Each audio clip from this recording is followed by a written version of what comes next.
আসসালামু আলাইকুম রহমতুল্লাহ। চলেন রান্না করি। পেঁয়াজ রসুন মরিচ পেঁয়াজ লাল লাল করে ভাজি। মুগ ডাল সিদ্ধ করে রাখছি, মুগ ডাল দিয়ে রুই মাছের মাথা দিয়ে রান্না করব। আর এখানে চিংড়ি মাছ রান্না করবো আমার ছেলের জন্য। মাগুর মাছ বের করছি, এটাও রান্না করব সিমের বিচি দিয়ে। জানি না কতক্ষণ সময় লাগবে। চলেন দেখতে। মশলা হয়ে গেছে, মাথা দিয়ে দিই।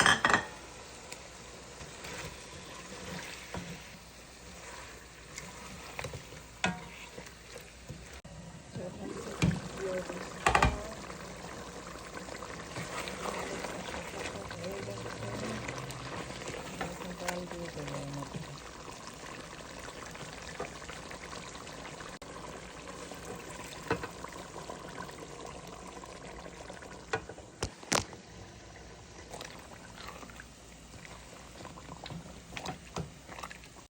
দেখেন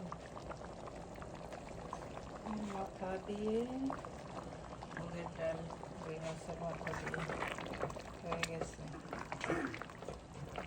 বন্ধ করে দিব। এই পাশে হচ্ছে আমার ছেলে মাছের ডাল, তারপর হচ্ছে আমার মাগুর মাছ। ভালো থেকে